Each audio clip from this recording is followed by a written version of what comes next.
第一テサロニケの5章を開いていきます。401ページですね。私の聖書では401ページ。16、17、18。これを読みます。いつも喜んでいなさい。絶えず祈りなさい。すべてのことについて感謝しなさい。ローマ書の8章の28節。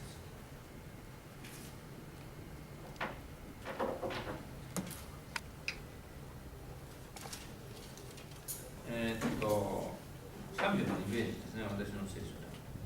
神を愛する人々、すなわち神のご計画に従って召された人々のためには、神がすべてのことを働かせて生きとしてくださることを私たちは知っています。今日はこの箇所を中心にお話をしたいと思うんですが、数日前ちょっと考えていて、気がついたことがあるんですね。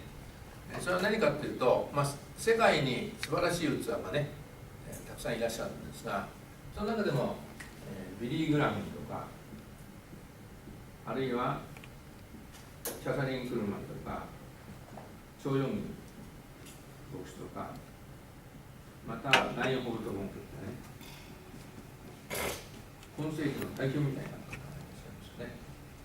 それでね、誰が私が会うべきであって、誰が一番大きな祝福を私にくれるのだろうかってちょっと考えてみたんですね。そうした時にですね、ビリー・グラムのキャサリン・クルマン、チョー・ヨンギ牧師、素晴らしいんですが、ライオンということでね、マーリン・キャザー氏だったんですよね。感謝の教え。皆さんもそうですよね。その時にちょっとね、主を挙げました。一番素晴らしい人ね、必要な方、ポイントの方をね、導いてくださったってことをね、気がついてね、ちょっと感謝したんですけど、感謝したい。それでアメリカチームの、が行ったんで、そのビデオができてますので、それをちょっと映してもらいます。こういうふうに思います。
アメリカはですね、黙示録に出てこないんですね。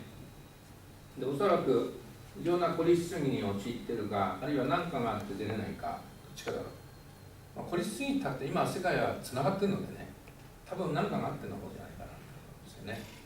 しかし重要な影響を持ってます。でトランプさんが北朝鮮のことを言っただけで黙示録の時代が一気に近づいちゃったようにね、重要な意味を持っています。それとともに宣教的に非常に大きな意味合いを持っていて、特にヨーロッパ、それから南米、ユダヤ人が、イスラエルと同じぐらいいますから、そこにおける宣教など大きなポイントがあるということですね。で主の十字架では、100の教会を作るということをね、神様に言われて、今の100の教会の、ホームページを作っております。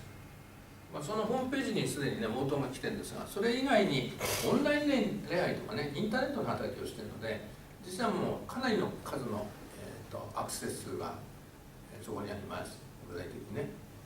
で、ちょっと興味深かったのは、ニューヨークの集会に、ニューヨークから車で4時間ぐらいの人が来てたんですね。でその方が言ったんですね、四国に行くためにきれいになりますねってこう言ったんですね。それは何かっていうと、私四国に聖会に行くと床屋行くので、それを見て言ってるんですね。でそれはちょっと手話を編めたのは、ということはその人はオンライン礼拝をちゃんと見てるっていう人ですよね。機能してるなと思ってね、ちょっと手話を編めたんですね。感謝して。それで、ちょっと思ったのは、教会が例えばね、町田が1万ぐらいになった時に一気に100ぐらいできるのかなと思ったら、今の段階でまだ7、8、10ぐらいの形でこう動いてますよね。これは意外だったんですよね。それとともにね、神の働きがすごいなと思ったのは何かっていうと、主の十字架はですね、日本では宗教法人じゃないんですね。土地建物がないからですね。そしてアメリカの宗教法人にとるのももっと難しいんですよね。だから日本のグループでもそう簡単に取れてないんですね。ところがね、どうやか主の十字架はアメリカの宗教法人に取ってるんですよね。でこれは何を意味するかというと、アメリカにおける宗教活動が自由を権利を持っているということと、教会を形成するときに非常に都合がいいんですね。ですからすでに神様はね、その用意をしてくださっているということを覚えてください。それで100の教会に関してはね、100の教会の牧師を立てて、そして信仰的にインターネット的にね進めるようにっていう神様の示しなので、いずれそういう対応を取ろうと思いますのでね、皆さんも重荷のある方は加わっていただきたいと、こういうふうに思います。それで献金の動画があるので、それを見ていこういうふうに思います。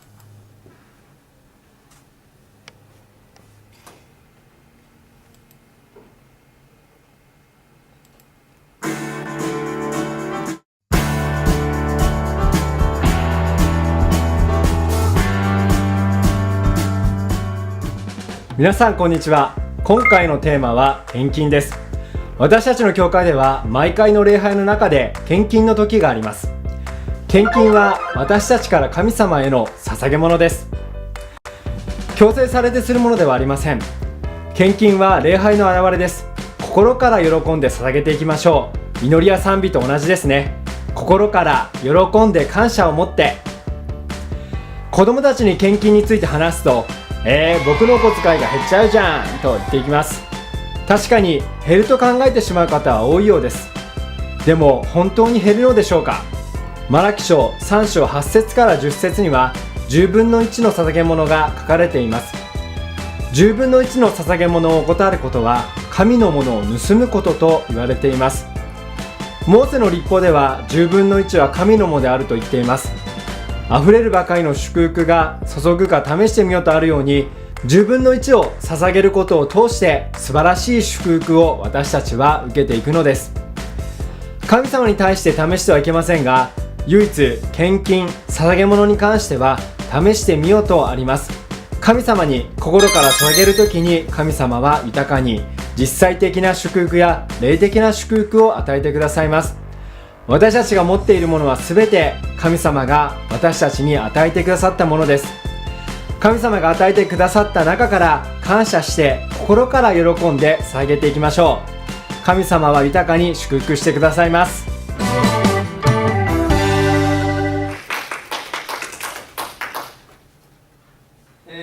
献金はですね、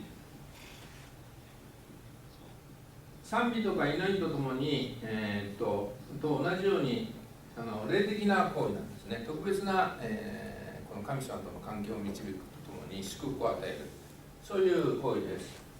そしてですね、献金はどういう意味があるかというと、一つは感謝ですから神様に感謝しつつ捧げるということですね。でもう一つは旧約時代は律法であり、新約時代は信仰なんですね。でこれは具体的に何を表すかというと、神を崇めるということですね。ですから神に感謝しつつ崇めるということが一つ大きなポイントです。そして献金しますとどういうことになるかというと、霊的な祝福を受けるということですね。それとともにですね、金銭的、実際的な祝福も受けると。これが献金の恵みです。で私は最初福音派の教会に招かれた導かれたんですね。でしまったと思ったんですが、そこ献金の教会だったんですね。異様に献金する教会でしたね。理由はね、無理な街道建設やってたのでお金が足りなかったんですね。それでよく、礼拝献金するともう一回献金するんですね。袋がしょっちゅうやってましたね。それで献金するんですね。それとプラス約束献金しろっていうんですね。そうすると、学生だから1000円とかなんかかかるんですね。それで祈ってやれって言うんですね。神に聞けってね。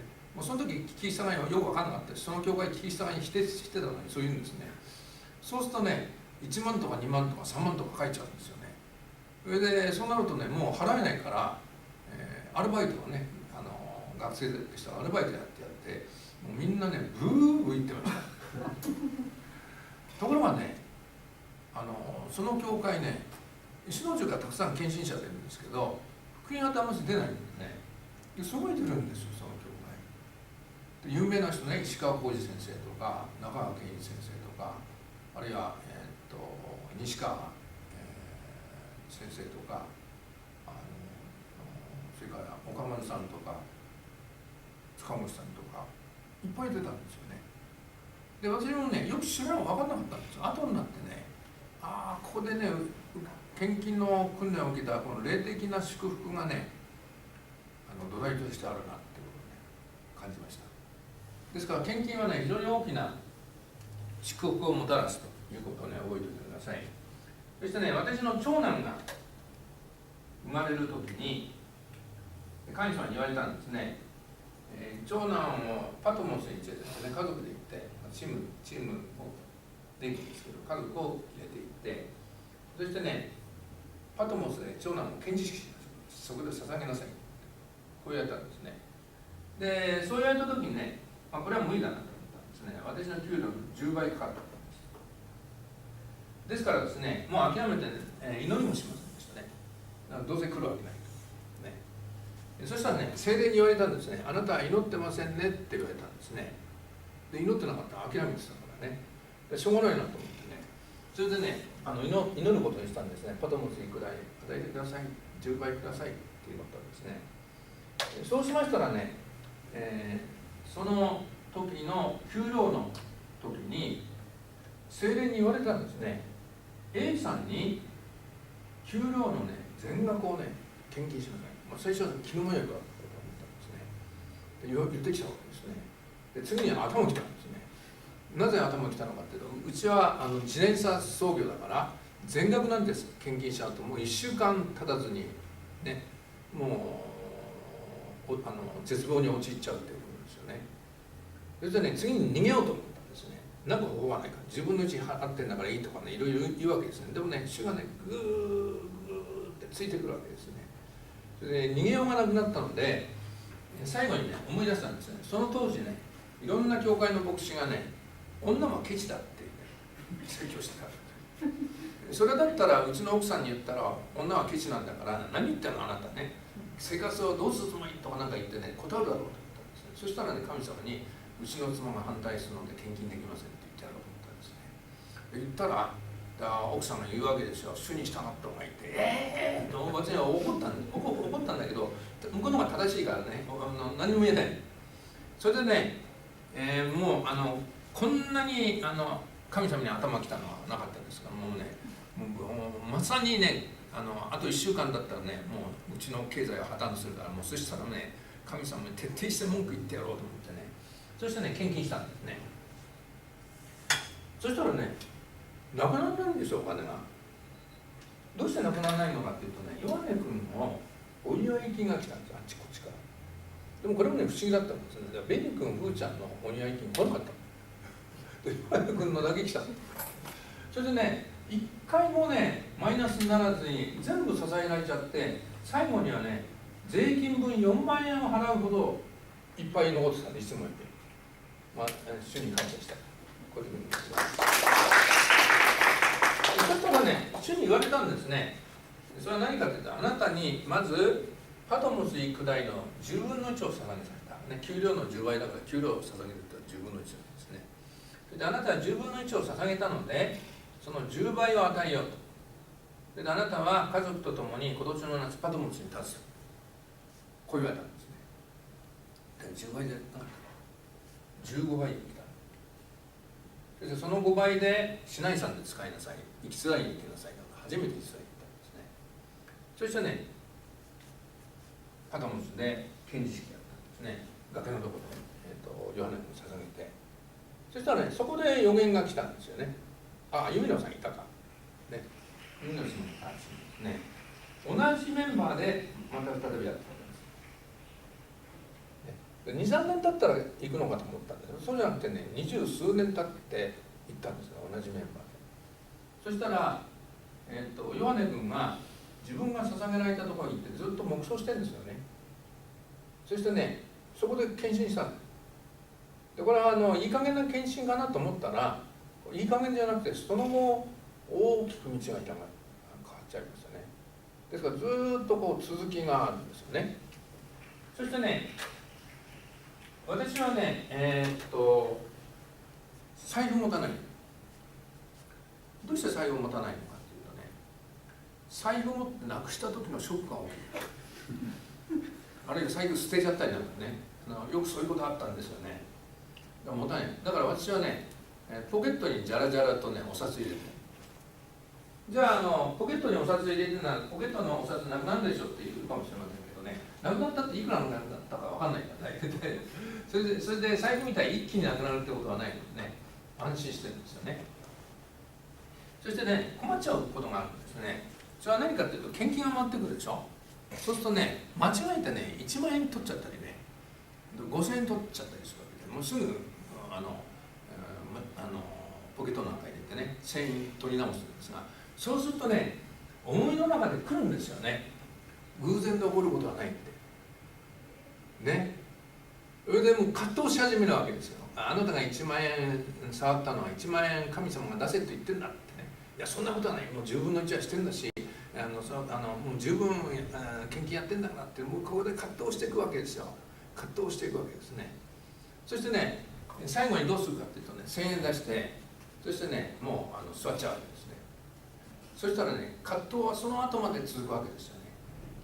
で、結局どうしようもなくなって、集会終わった後ぐらいに1万円とか5000円出してね、献金するんですね。そしてね、思うんですよね。最初に1万円出せば1万1000円払う必要なかった最初に5000円出しとけば6000円になる必要はなかった、ね、ところがね、そこでね、興味深いことを見始めたんですね。なんか私はね、そういう献金をすると必ずね、多額の献金が来るんですよね。必ずなんですね。これは献金するので祝福されるっていうことが分かるんですね。それでね、私クリスチャンになって以来ね、借りたことがない。すべて支えられますね。献金の言葉が大きかったんじゃないかと思うんですね。そしてね、教会の歩みに関しても、開拓を始めた時にね、人が来るかどうか分からなかったんですね。で、その時に皆さんにも言ったことがありますが、会社の社長さんが近づいてきて、で利益の、ね、10% 捧げるって言ってくださったんですね。で皆さんの教会を助けるためにね、そうするとね、2、30万もらえるということになったんですね。で、助かったと思ったんですが、全然その人教会来ない。献金もしない。ね。だからね、そんなこと言われなかった方が良かったですよね。だから期待してるから、より打撃が、ね、大きかったんですね。そしてね、その時にこういうふうに、体制を取ってきました。それはですね、私はフルサポート、何人人が来るか分かんないんですけど、私200万円弱持ってたので、それを食い潰すまでともかく食いつぶすまでに独立しようっていうね、そういう形で言ってましたから、私はふるさとなんですね。そしてね、岡丸牧師がアルバイトやってたからよかったなと思ったんですが、やめろって主に言われたからって言ってきたんですよね。そうするとね、私と岡丸牧師ふるさとってことになる。開拓する教会がね、それね、とんでもない状況なんです。しかもね、この2、30万来ないわけでしょ。そしたらね、主が言われたんですね、信仰予算作りなさい。で、信仰予算は50万円、実際2、30万円しか献金は来てなかったんですが、50万円の信仰予算を作ったんですね。そしたらね、その時主が言われたんですね、その10分の1のね、5万円をね、他教会に捧げなさいと。と思いました。これもう必ず破綻するなと思いましたね、具体的にね。しかしね、主が言われるから、ともかく主が言われて破綻するまではやってやろうと思ったんですね。そしたらね、それ以降今に至るまで常に捧げられてるんですね。で、その時に何がポイントになってるかっていうと、献金、これがね、大きなポイントになってるなっていうことを感じます。また同時にですね、会議祭の授業をやるときにこういうようなことをやったんですね。例えばアメリカに会見に行くとすると、ここに、示されている人に手を挙げさせたんです。それと名前をね、有名さんとかいろいろ書いていくわけですね。そしてね、本当に、お金が来た人が加わっていくわけですね。ところでね、長藤君がね、必ず手を挙げるんですね。ところでね、長藤君はね、一回も受かんない。選挙で言えばホーマスコー絶対落っこちる。それでね、彼の名前だけね、この辺に書いたんですね。ね、隅っこね、ホーマスだからね、受からないと。ね、それで、この中から何人か入っていくと。こういうような形だったんですね。ところがね、あるところから確実に入ってき始めたんです、お金ない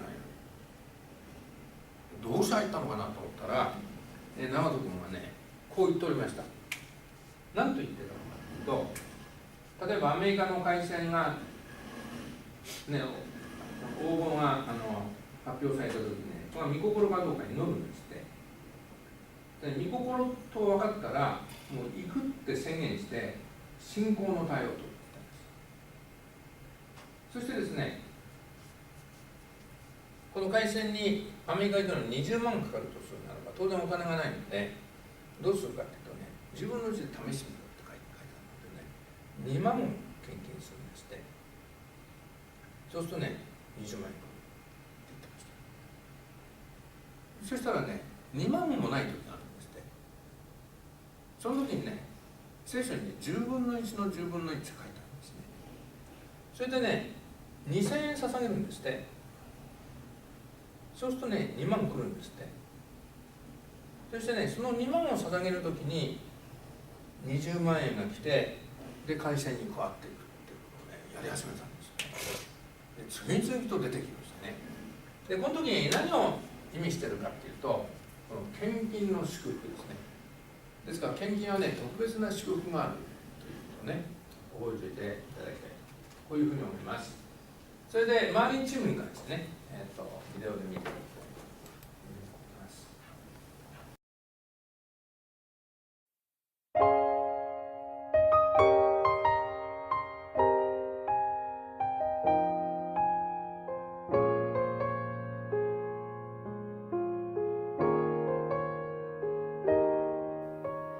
どんなことも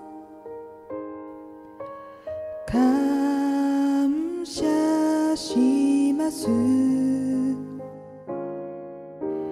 輝く希望に喜びあふれる。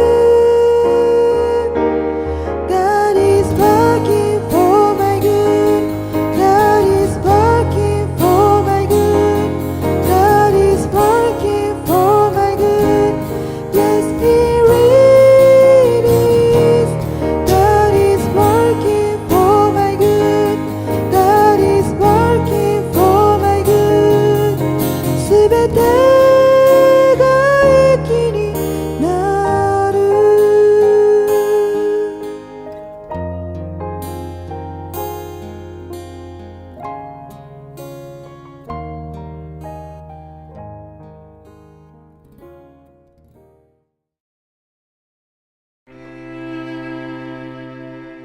1924年8月21日生まれ。第二次世界大戦従軍後、マリオン大学に入学。卒業後、アズベリー神学校に学ぶ。メソジスト教会で3年間牧会し、1953年、チャプレンとして米陸軍に再入隊。陸軍中佐として1971年に退役した。その後、講演、セミナーなどで世界中で活躍し、代表的な著書である獄中からの賛美をはじめ、世界中で1900万部もの著書を世に送り出し、今なお感謝と賛美のメッセージは人々に影響を与え続けている。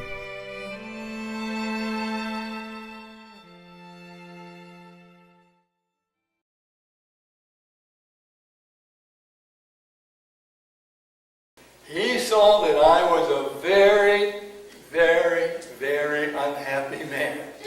I had read in the Bible about God working for our good, but I didn't understand it. And one of my problems was that nearly every Christian I knew was unhappy.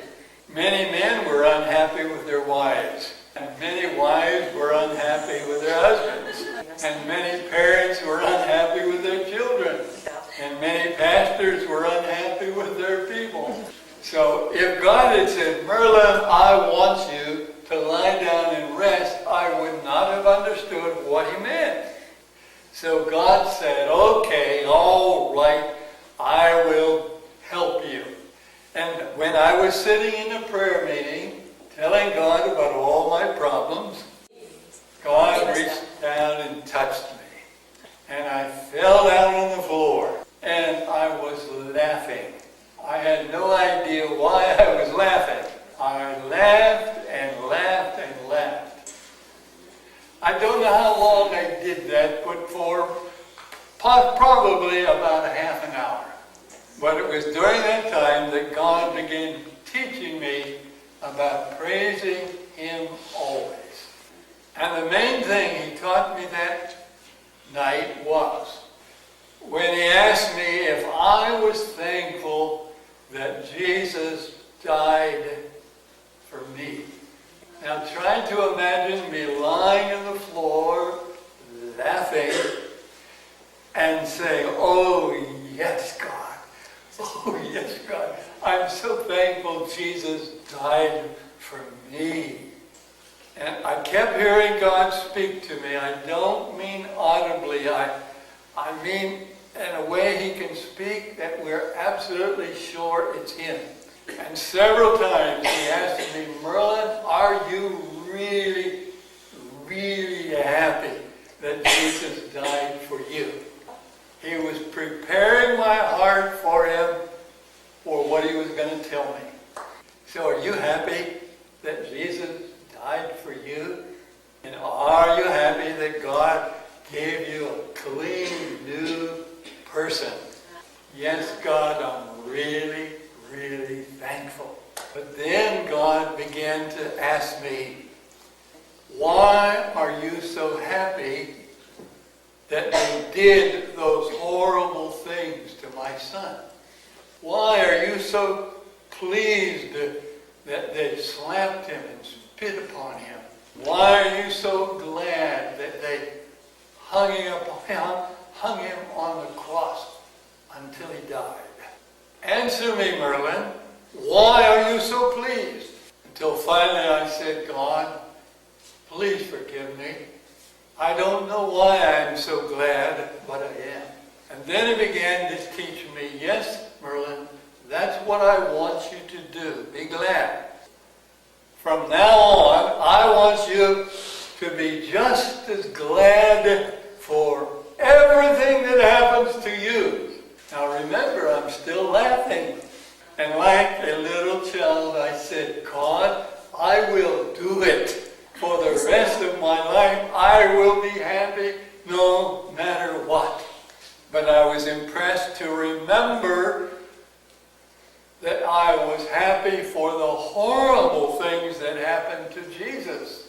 Yes, God, I, Merlin Carruthers, I am going to be happy for whatever happens to me the rest of my life. But understand what I was saying. I thought, well, this is going to be easy. And I'm sure the devil was laughing. That Merlin Carruthers, all he knows how to do is to grumble. So, do you remember what happened the next morning to me? I woke up feeling so tired. I had to get up early and go to work. And I was still in the Army. And my commanding officer did not care how I felt. I could either be there on time or I was in trouble. So I was stretching. I don't want to get up yet. It's only 5 o'clock in the morning. I want to go back to sleep. And then that's when God spoke to me again. Merlin, what are you doing? I'm wishing I didn't have to get up. Why aren't you filled with joy?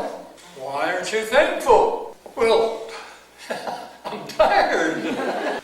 Remember what you said last night. You would be thankful for everything. God, I didn't know you meant things like this. Don't you remember? I said everything. And I can remember how I felt like arguing. God, I can't do that. And I thought maybe that was the end of it. But the next morning when I woke up, I sensed the Spirit of the Lord speaking to me, and He began asking me these little childlike, easy questions. Merlin, can you move your foot? You see, God was dealing with me like I was a little child. And I really was a little child. I couldn't understand what did it mean to always believe that God was working for my good. So the Spirit of the Lord said, Merlin, you can either get up now, filled with joy, or I will make your feet so you cannot move them.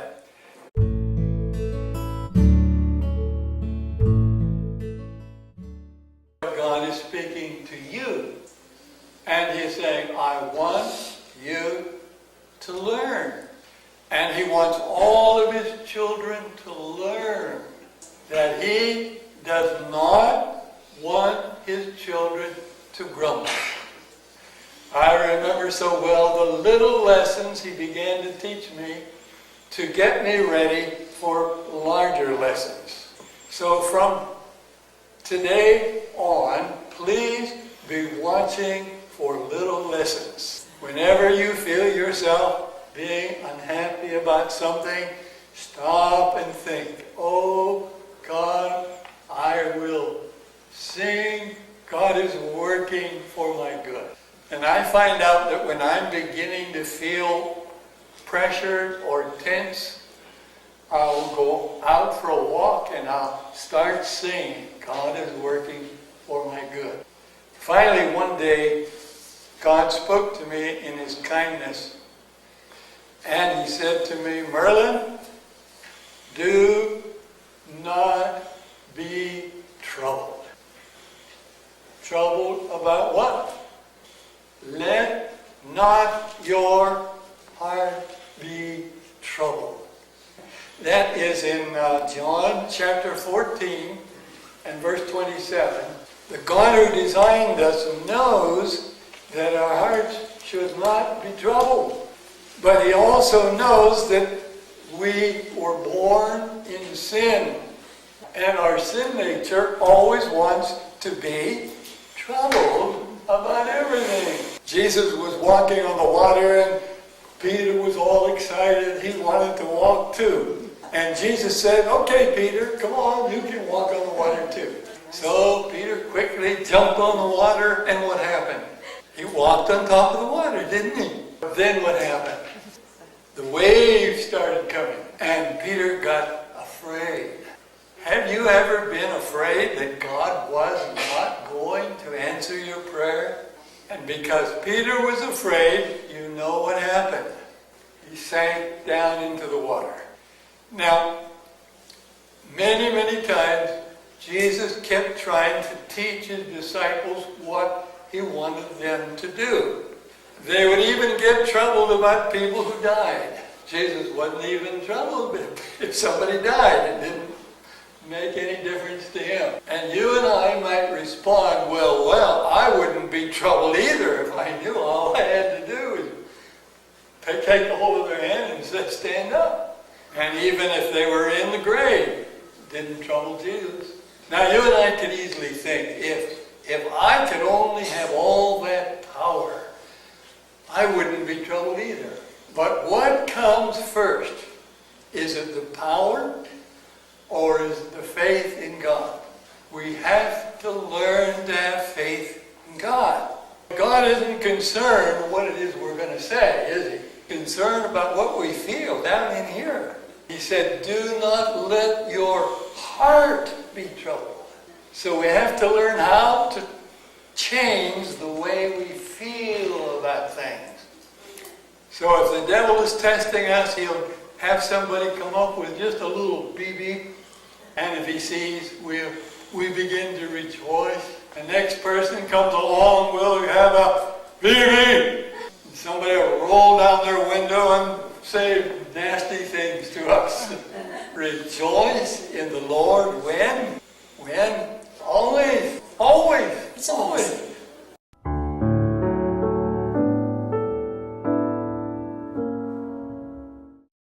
So in our life, we need to learn what Jesus told us. He said, I am with you always, even until the end of the world. We are working with a big man. He is in charge of our life. God is always wanting to bless his children, but he is always determined to help us learn to be thankful. Mary talked about giving a present to God. When Jesus gave us to God as God's child. And you and I can give to God the gift of praise, the gift of being thankful. That is one of the most important things in our relationship with God the Father. So would you be willing to make a brand new promise to God? And it's a very simple promise. God, I will do the very best I can to be as thankful as I can. But now the next part is a little difficult. If I'm not thankful, give me another trouble so I can learn.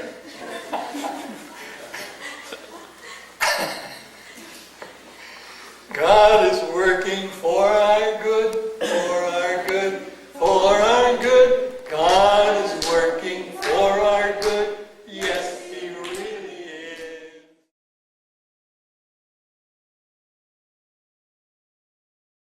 God's working for my good, for my good, for my good.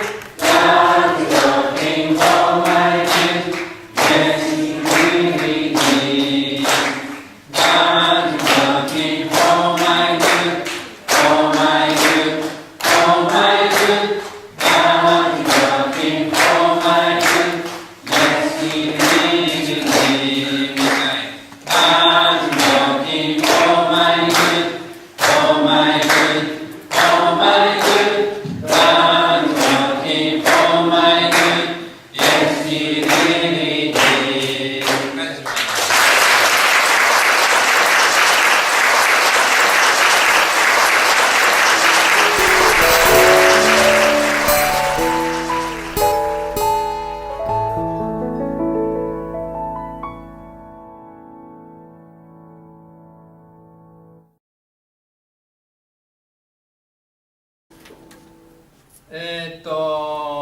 マリン氏の感謝の教えの優れたところは何が優れたところかというと、どうしてこんなことが起こったのとか問題とか困難における神の恵みを開くことと、それを益にしちゃってその後ろにある神の計画を大きく表すことですよね。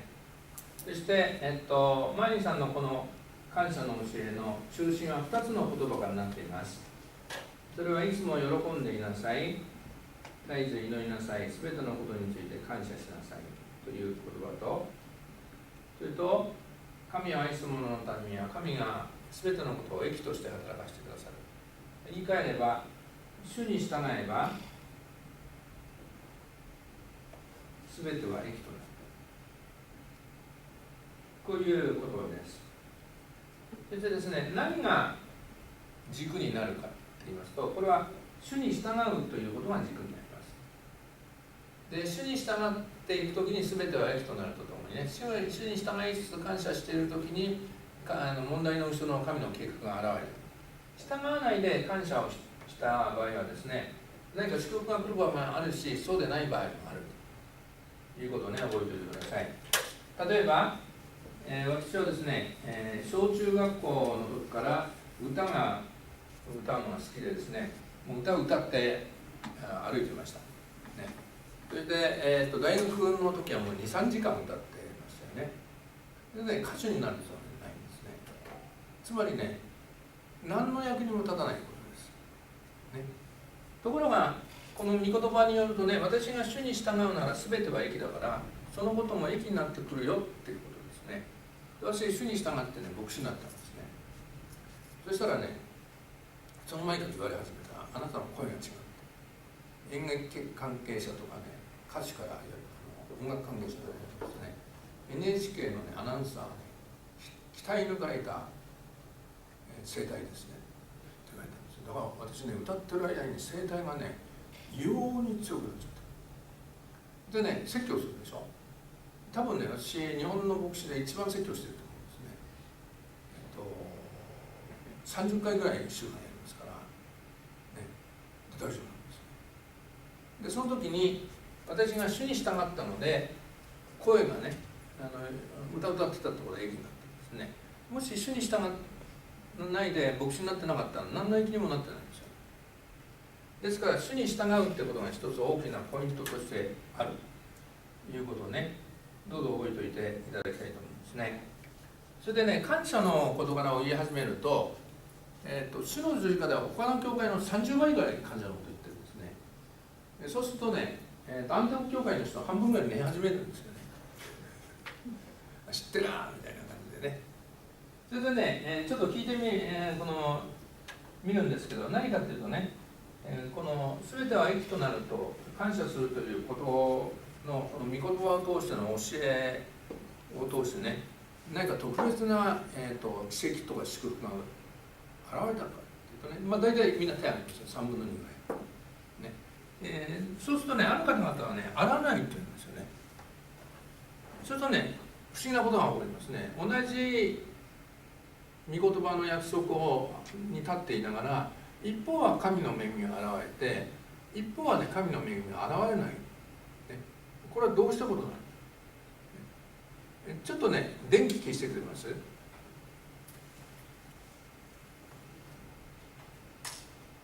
これ、蛍光灯はね、壊れてないんですね。全然まともなんですね。しかしね、スイッチを切るとね、壊れてるのと一緒。全く機能しないですね。はい、つけてくれます。スイッチを入れると、もうピカピカ、ね、こうつくわけですね。それと同じように、私たちが信仰のスイッチを切っていると、これはですね、機能しないわけですね。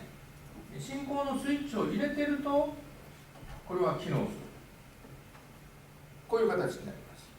ね、また信仰のスイッチを入れてても、つなぎが悪かったり、接触が悪かったりなんかするとね、ピカピカになったり、つかなかったりするわけですね。だからね、信仰のスイッチを入れるっていうことですね。じゃあ、信仰のスイッチを入れるっていうのは具体的にどういうことか。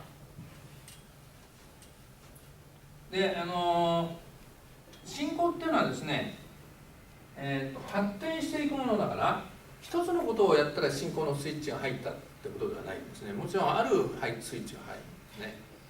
ですから感謝に関してまとめてみますと、信仰のスイッチを入れるというのはどういうことかというと、まず第一に御言葉に従えって言ってるから皆さんが感謝することですね。昨日財布なくしたことをありがとうございます。これはもう感謝してるんですよね。ですから信仰を入れた、ね、スイッチを入れたと思ってください。ただしこれはね初歩的なことなんですね。で多くの方はねやってますよって言ってそして神の技を見ないってことが方がいらっしゃるのでどうしたらいいかっていうとねある方々はね継続に弱い。継続する感謝をするんだけどすぐ途中でやめちゃうとその場合消えちゃうってことなんですね。で継続っていうのは2番目だと思ってください。次にどうしたらいいかというと、ね、ちゃんと告白するんですね。最後までは亡くなったことはありがとうございます、ね、それでこの後ろに神の特別な計画があります。で聖書はそのことを示しているのでねそれ信仰を使っているわけですね。で次にねどうしたらいいかというと受けたと信じなさいだからね神様は最後をなくしました。このことをありがとうございます。なぜならこの後ろに素晴らしい計画があり私はそれを、見るでしょう。じゃあ私ははっきりとそれが起こったことを知っています。受けたとしで次にどうするかというとねもちろん一番最初から喜べばいいんだけど、結論として喜ぶ。私は最高になってきました。ありがとうございます。しかしこの後ろに神の素晴らしい計画があります。そしてこれを私は起こったことを知っております。だから今私は喜びます。あなたを褒めたたえますってね。それはどういうことかというと一大事な信仰をより働かせていくことになります。ですから皆さんが弱いところがあったのでそれやっておかれるといいと思いますね。で、信仰を働かせる事柄を通してね主の技が起こっている主の栄光を見ていくっていうことをね覚えておいていただきたいこういうふうに思います。それとともにね感謝の働きとか神の働きの時につまずまきやすい人っていうのがいるんですね。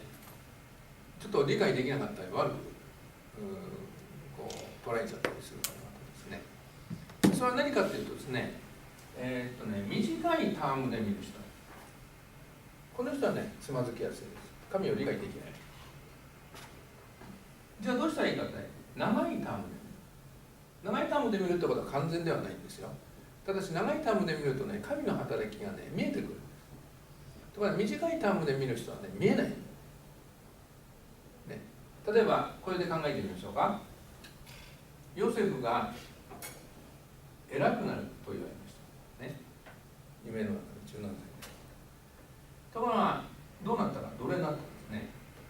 そうすると短いタームで見る人は何だヨセフは偉くなるって神の示しがあるのに奴隷になったからしかもエジプト連れて行かれちゃった逆じゃないか、ね、もうこれでねつまずいちゃう人いる。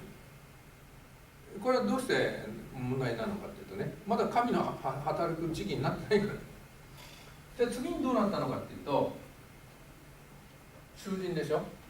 もっと悪くないです。そうするとねヨセフが偉くなるっていうのに奴隷で次に囚人じゃないか。これは一体どうしたことかってね神の言葉っていうのはインチキだってこういう人多いんですよ。クリスチャンね。でもねヨセフが偉くなったのは13年後ですよね。エジプトの首相になったわけですね。だから最初にね奴隷となってエジプトに連れて行かれたことが益になってるわけですね。そうするとね全てのことが分かってくるわけですね。つまりねある期間を通してみないと神の働きは分からない。だから長いタームで見るってことは非常に重要な意味合いがあるということをね、覚えておいていただきたいというふうに思います。例えば、私が、病気になった時に私はすぐね神様にね癒されるって言われました。だからねそれを告白したんですね。癒されるって言って癒されたって言った。治ったって言ったんですね。そしたらねどんどん悪くなっちゃう。入院したり手術したりね死にそうになったりなんかした。そうするとね教会はね癒しを否定的だったんですね。だから否定的に言ってましたね。癒しが起こってないね。だって秋元君は治ったって言ったんだけどああいう状況じゃないということですよね。ただしそれはね短いタームだった。5年経って私癒されちゃったんですね。そしてね、それから25年間歯医者以外のねお医者には行かなかった。そしてね、80カ国ね、ユミルさんもいろいろ聞きましたけど、ユミルさんと長門君はね言ってました。私の体力についてこられないと。まさに癒しが起こった。その時に長いタームで行くということもね、非常に重要な意味合いがあります。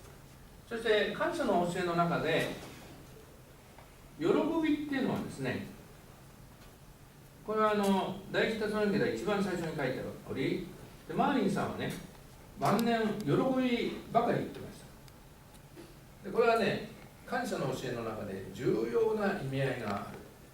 ですから皆さん感謝しつつ喜ぶっていうことはね、大きな意味合いがあるということでね、どうぞ覚えておいていただきたいというふうに思いますね。それで私はですね、飛行機に乗る機会が多いですね。今週は2回、九州をしましたね。来週はね、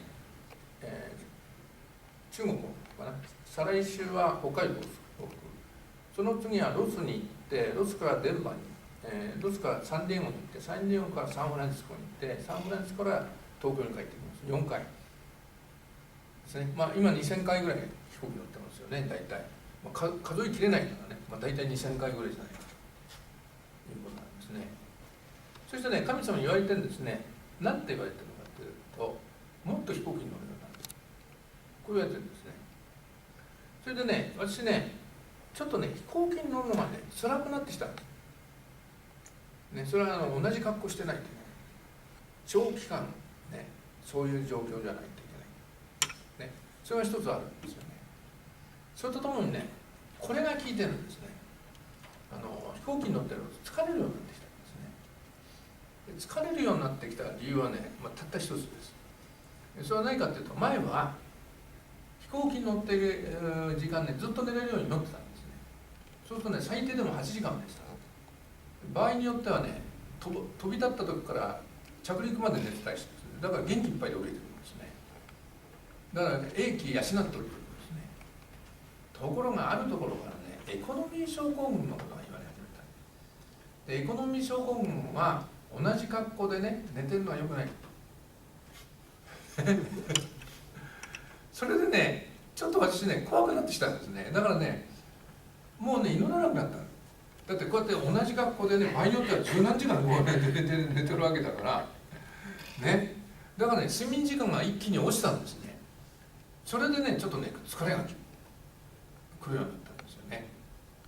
でもね、感謝の教えを徹底されてるからね、文句は言ってないと思います、ね。ただね、私ね、こう祈ったんですね。もっと飛行機にたくさん乗んだな、もっと楽しく乗れるようにしてください。戦いになるからね、飛行機乗ることがね、もうそう祈ったんですね。そしたらね、主に言われたんですね。今で十分、今のままで喜びなさい。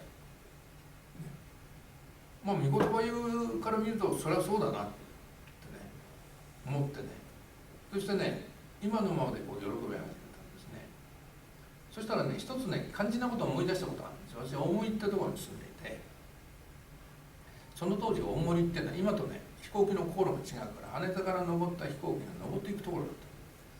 うちのアパートから見ると、飛行機のね、窓が見える。人影が見える。そしてね、頭まで見える。そういう登り方してたんですね。今考えられないと思うんですけどね、具体的に。そしてね、当時はね、飛行機ってのは誰でも乗れる時代じゃなくて、一部のエリートだから、一生に一度乗れるかどうかってね、いう時だったんですね。そして私ね、それを見ながらね、乗れるかな、飛行機ってね。で飛行機に乗りたい、乗りたい、乗りたいって私ね、熱望してたんだ。目の前で飛んでいくから。ですぐね、頭まで見るようなところで飛んでいくからね。そしたらね、皆さんね、その願望が応えられてるんですよね。面白いですね。私あんなに願った願望が応えられてるのに、喜びだけない。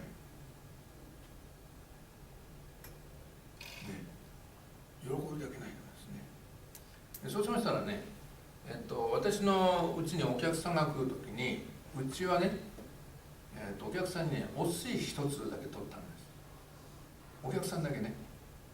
それでね、私お寿司の横でね、お客さんが食べてるのを見て美味しそうだなと思ってね、意地汚くしてたので、必ずね、大体1個くれる。で、1個くれる時もね、イカとかタコとかあんまり美味しくないやつくれるんですけど、それをね、ちびちびね、食べる。これがね、何とも言えませんでしたね。後で美味しいものを食べさせてもらってましたけど、その時の美味しさってまさに言い難い、ね、比較し難い美味しさですよね。ところがね、そのお客さんの中でね、お寿司くれないバカがいる。それでね、私ね、最初から聞くことにしたんですね。お寿司残すそうするとね、まあ残さざるを得ないから残してね、それを食べてたんですね。そしてね、今行くじゃないですか、いろんなところにね。そうするとね、回転寿司に入るんですね。まあ一つは早く終わるってことがあってね。しかしね、回転寿司ね、かつて食べたいものはね、何でも食べてるんですよね。見出されてるわけですね。そしてね、美味しいと思ってるんですね。ところがね、昔ね、タコをね、ちびちびと食べたね、美味しいって喜びはないんですよね。そうしますとね、皆さんもそうじゃないですかね。思い出はちょっと気が付いたんですね。私すごい恵まれてるんです。なんかかつてね、こうあればいいっていうことがね、いろんなところでね、起こってるわけですよね。あるいは経験してるんですね。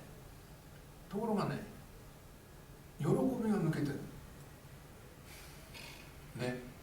で、神様はね、喜びなさいっていうことを言ってるんだけど、喜べる状況があるんだぞってことをおっしゃってね、あなたに喜びが抜けてるぞってことを、ね、おっしゃってくださって、で、喜びっていうのは重要な意味合いを持つってことを言ってください。で、先日ね、パトモスから帰るときに船ね、去年乗ってたんですけど、8時間ぐらい乗っているんですね。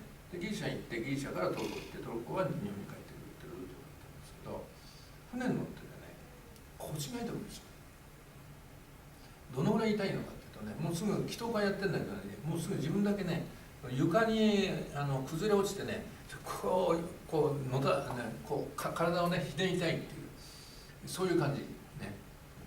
そしてね、ちょっとパニックになっちゃったんですね。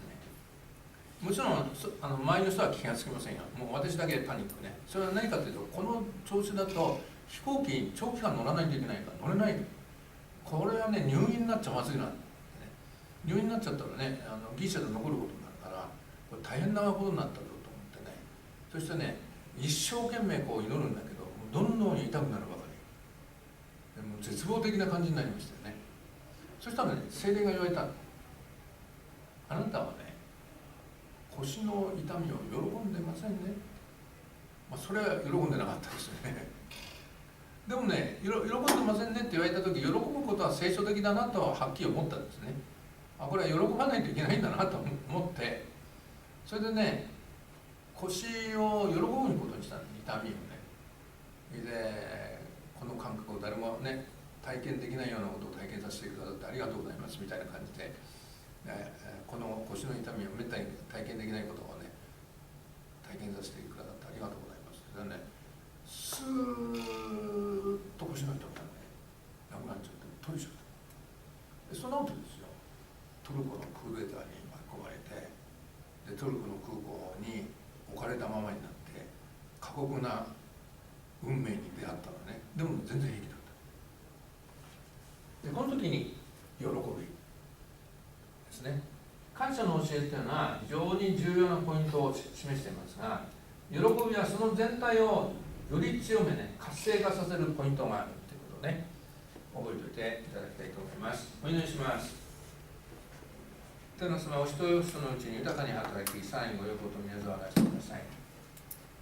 示されたことがある方がいらっしゃるんですが、それを重視されてないんですが、非常に重要な祝福に至るポイントがあります。それを握って信仰の歩みをなす中で、その種の祝福が現れます。天の様、どうぞ豊かに導いてください。自信がないという方がいらっしゃるんですが、神様に祈り、求め、従っていく。そその時神様が出してくださいます。天の様、どうぞ豊かに導き、最後横と宮沢を表してください。何かと何かを取っ換えようとしている人がいますが、主のものは決して取っ換えてはいけません。これはしっかりと守って対応する必要があります。癒しの祈りをしたいと思います。まず全員で、罪の悔い改めのところもしたいと思います。それではおのおので癒しのためにお祈りください。天の様、あなたがこの場にご臨在されていることをありがとうございます。お人お人の角を精神に癒しを送り返ってください。イエス・キリストの宮によって病の力を打ち砕く。イエス・キリストの宮によってお人お人の角を精神から病のをさい。イエス・キリストの宮によってお人お人の角を精神から野菜、野菜、野菜、野菜、野菜、野菜、野菜、野菜、野菜。イエス・キリストの宮によってお人お人の角を精神に癒しを宣言する。奥歯の奥の方の、歯茎のところの腫れ、下の方の腫れがある方がいらっしゃいます。これが癒されました。目が疲れて鼻がちょっと悪い方がこう癒されました。耳が聞こえにくい方が癒されました。イエス・キリストの宮によってお人お人の角を精神に癒しを宣言する。感謝します。イエスの名前によってアメン。どうぞお立ちください。God is working for my good.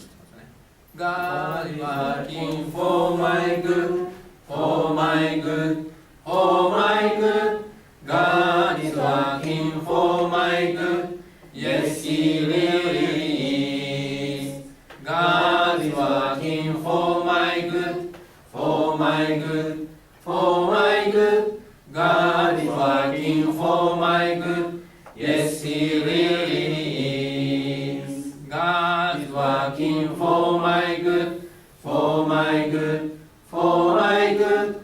God is working for my good. Yes, He really is. 仰ぎ願わくは主イエス・キリストの恵み、父なる神の愛、聖霊の親しき交わりが私たち一同ともに常しえにありますように。アメン。どうぞお伝えください。